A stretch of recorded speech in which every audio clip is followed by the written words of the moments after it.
Hey guys, Marianne here with Shopping Crafty. So, it is time for another book review for our book club. I'm not sure who's doing it this month. The person who started it, Long Term Lottery, had to cancel the book club because she's doing other things with her life, but I had already started it, and then I saw Happy Budgeter, I think, was also planning on still doing the review, so I figured I might as well. I'm actually filming this the day before, which normally I finish the book farther in advance, but I was slacking and not sure if I was actually going to finish it. Honestly, I didn't finish the last chapter. I might. It's about investing, and that always sort of loses me, which I know that's stupid. I'm going to need that information eventually. I really want to read, like, Retire Inspired and stuff like that, but yeah, I'll get through it. Sorry the lighting's terrible in this. I just did yoga, and then I'm about to go to work serving, and then right after that I'm gonna go babysitting, so I'm just like busting things out today. So I wasn't able to set up my lighting, or I wouldn't have time to get everything done. I'm sorry. But yeah, the book this month, Debt Proof Living by Mary Hunt. I really liked it for the most part. A lot of the stuff she says is the same stuff Dave Ramsey says, but basically she just didn't have things as catchy, if that makes sense. So it's like I can't even remember what the payoff thing was. It was like like 4 letters, and I'm like, okay, I don't even remember now. You know, Dave Ramsey, it's like the baby steps, it's this cool thing, and there's Ron, he's doing stuff. Like, Dave Ramsey's really good with, like, the cool catchphrases and coining terms. And Mary Hunt just has the information, and it's just less exciting, I guess. I don't know.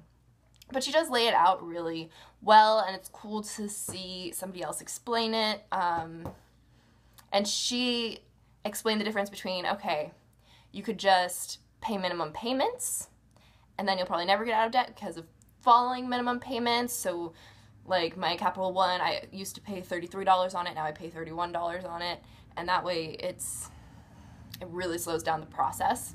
And it'll take you however long to pay off all your debt if you're doing that. And then if you just pay minimum payments, not counting the falling payments, it'll take this long. Like, you just pay the same exact amount towards your debt every month until you pay off one of the cards, and then you just get rid of that amount. Like, you get to keep that amount every month instead. It'll take this long. And then if you just take the amount of all your minimum payments, regardless of if the minimum payment changes, you're still paying the same, like $33, even if the payment is now $30. And when you pay off a debt, you roll over that amount into the next debt, and it shows you how much faster it goes. And then, like, if you put even extra money on top of that, how much faster it goes. And it was really cool to break it down. Like, if you don't do all of these steps, and if you, like, cut corners and are like, oh, well, I don't need to pay $85 on my credit card now, I'll just keep doing the minimum payment on that, and the other credit cards that I paid off, I get to keep that money now. It makes a big difference. And that was really cool to see that laid out that way. One thing she said that I thought was absolutely insane was about credit and debit cards. I think this book is a little outdated because I'm pretty sure Dave Ramsey has always said the protections for debit and credit cards are the same, and that was not always the case, I think. And this book was written when that was not the case, so there was more risk using a debit card. But, oh my gosh, you guys, she said instead of using a debit card, you know, the actual cash you have in a bank account to pay for things, if you want to not incur, like, interest or late fees or anything like that, you should send your credit card an extra $500 so that you have a negative balance on your credit card. Your balance will be negative $500, and then when you buy things, it'll just take from that money. What? No! Don't do that. That's stupid. Don't do that. I don't think credit cards, for the most part, would even allow that. To give you, like, oh, you owe, like, I don't understand. Why would you give a credit card company who's trying actively to take your money extra money? Just, if you really don't want to have all of your money in one account and use a debit card that's linked to all your bank accounts, just open a separate debit account and put $500 in it and treat that as a credit card. And then if there is fraud, the most you're going to lose is $500, and whatever. That happens. And if you're being frugal and everything, like, you can recover from that.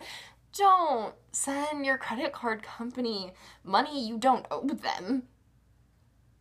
That blew my mind. I'm like, are you kidding? No! So, yeah, that was ridiculous. Don't do that. Don't. Other than that, the information was pretty good. It had stuff about college. It had stuff about everything Dave Ramsey has stuff about.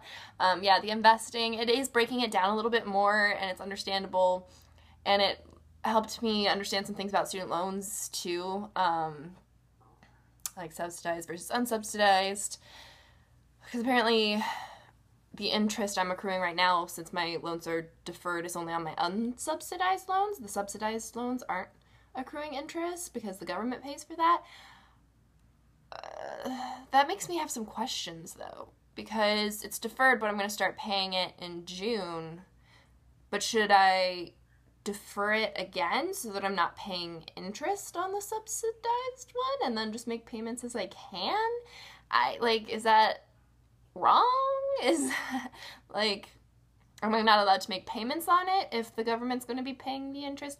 I don't know. I'll probably just not defer it again and just make the payments. But I was like, wait, that's interesting.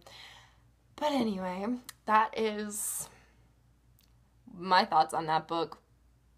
I'm never going to give a credit card extra money that I don't owe them. I'm just going to use my debit card or cash. She's also, she condemned debit cards. She wanted, she did not want people to have debit cards. And she preferred, charge cards, which apparently, I don't think they're very common anymore. But it's you have to pay off the balance every month, so you're just, putting money on basically a credit card, but there's no interest because you pay it off every month, but there's an annual fee. And I'm like, why would I want to pay an annual fee when I can use my debit card for free? I don't get it. I don't get it. But again, I think this book was written a while ago. Because she would also say things like, if you have internet, which, I mean, maybe some people don't. That's definitely true. Some people don't. It's like how some people still use VCRs and have VHS tapes because they're poor and are on a budget, and that's great. But it made it sound like it was a common thing for people not to have internet, and it was a luxury to have internet. I don't know. So it was a little outdated, but the information was solid. But I think you'd only really want to read it as extra motivation if you're going to choose between reading Total Money Makeover and Debt Proof Living. I'd go with Total Money Makeover because it is not outdated. And the credit card thing is ridiculous. Anyway, I can't wait to see everybody else's videos and see what they think. Yeah, that credit card thing, though. Maybe I misunderstood, but I'm pretty sure that's what she said. Alright, I gotta go get ready for work, but great talking to you guys. I'll talk to you again soon. Bye. Say bye, Ron. Bye-bye. No, he's just gonna bite me. He's a cat.